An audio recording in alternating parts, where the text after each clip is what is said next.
ओम नमः शिवाय। मैं हूं एस्ट्रोलॉजर के सिन्हा और मैं अपने यूट्यूब चैनल पर आप सभी का हार्दिक स्वागत करता हूं। देखिए, आज बात हम करेंगे कर्नाटका विधानसभा चुनाव 2023 जो होने वाले हैं, उसमें कौन सी पार्टी के जीतने की संभावना ज़्यादा है, और वो भी इस समय में जहां पर वर्तमान सीएम चारों तरफ से टारगेटेड किए जा रहे हैं। जिस तरीके से आप सोशल मीडिया में देख रहे होंगे कि उन पर कई आरोप लगाए गए हैं और लगातार जो विपक्ष है वो इस्तीफे की भी मांग कर रही है। तो सबसे पहले ये बसवाराव बोम्मई जो है, वर्तमान सीएम जो है, उनका बर्थ डिटेल क्या कहता है, और वहाँ पर जो मेन अपोजिशन पार्टी है वो कांग्रेस है, और कांग्रेस के सिद्धरमैया जो है वो मेन अपोजिशन कैंडिडेट है और Congress party main opposition party है। तो वर्तमान में भारतीय जनता पार्टी का वहाँ पर सरकार ऑलरेडी एग्जिस्ट करता है। तो भारतीय जनता पार्टी क्या इस बार पुनः उसको सस्टेन करने में कामयाब रहेगी? क्योंकि 2018 के जब चुनाव हुए थे उस समय मैंने भविष्यवाणी की थी कि वहाँ पर कांग्रेस की सरकार बनेगी, और ऐसा ही हुआ था।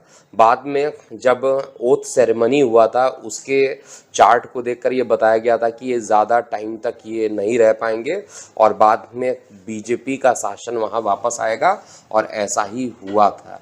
तो अभी क्या कहती है, क्योंकि बहुत महत्वपूर्ण हो जाता है। एक तरफ जहां पूर्वोत्तर राज्य में भारतीय जनता पार्टी लगभग अपने जो उनका टारगेट था उसमें लगभग सफल हुए हैं, लेकिन क्या दक्षिण के राज्यों में, वो भी कर्नाटक जहां पर बीजेपी का सीएम कैंडिडेट अभी भी है, तो बोम्मई जी क्या अभी वहाँ पर दोबारा रिपीट करने वाले हैं? आइए समझते हैं।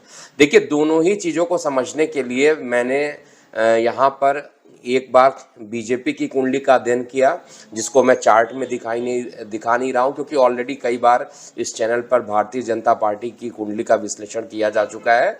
6 अप्रैल 1980 और 11:45 दिल्ली का जन्म स्थान को आधार मानकर भारतीय जनता पार्टी की जो कुंडली बनती है, और इसी तरीके से कांग्रेस की कुंडली भी यहाँ पे डिस्प्ले में नहीं दिखाई दे रही है। वर्तमान में जो दशा चल रही है वो कांग्रेस की बहुत खराब चल रही है, इसलिए कांग्रेस को हर जगह जो है परेशानियाँ उठानी पड़ रही है।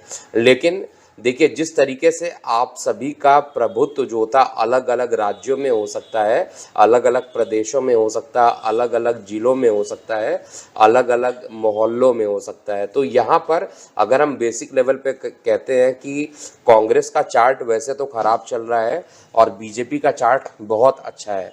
अब इसका ये इंडिकेशन तो नहीं है कि हर जगह जहाँ चुनाव होगा वहाँ पर बीजेपी ही चुनाव जीतेगी, ये कहना भी पूर्ण रूप से गलत होगा।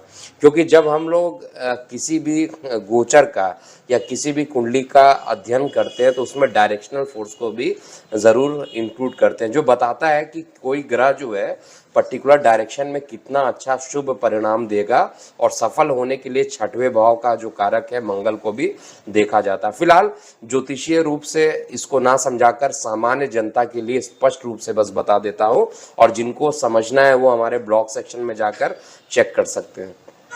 तो ये जो बोम्मई जी का जो चार्ट बनता है, यानी बसवाराव बोम्मई जी का जो चार्ट बनता है वो 26 जनवरी 1960 12:10 दोपहर का, और हुबली कर्नाटका में इनका जन्म हुआ था।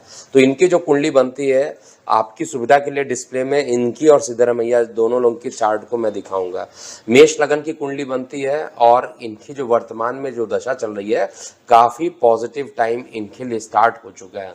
और अगर इनके बारे में जो मैंने अध्ययन किया हुआ है, क्योंकि सीएम के मेन कैंडिडेट ये हैं, ये मैकेनिकल इंजीनियरिंग कर चुके हैं, और उसके बाद इनको जो सफलता मिली, हालांकि राजनीति में 1998 के आसपास ये राजनीति में सक्रिय हो गए थे, लेकिन फिर भी इनको जो सफलता मिली 2009 से लेके 13 तक जो समय था, उस समय इनको काफ़ी सफलता मिली थी।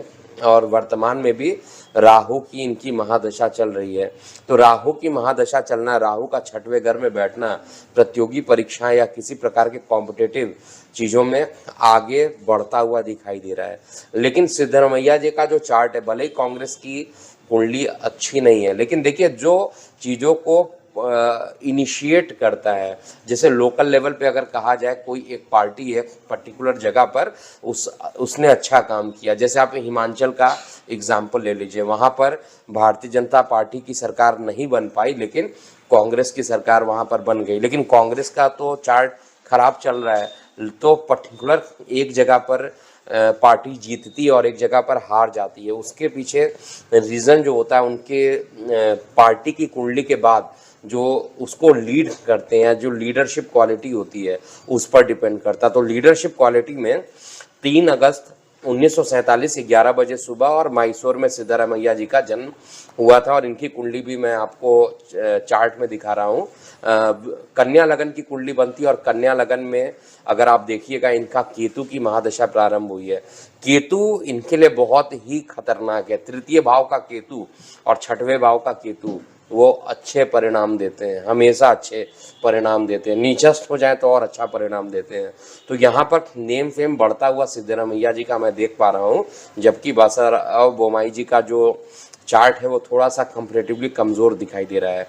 तो मेरा प्रेडिक्शन क्या है कि अगर ये चुनाव होते हैं और वो भी चुनाव जो है दिसंबर के पहले पहले होना है 2023 में, तो चार्ट का 30 अक्टूबर तक का मैंने ट्रांजिट निकाला है।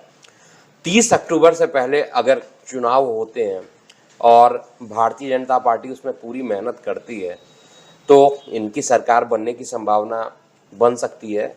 लेकिन फिर भी इसमें जो मेन सरकार को बनाने की जो भूमिका रहेगी वो जेडीयू की रहेगी।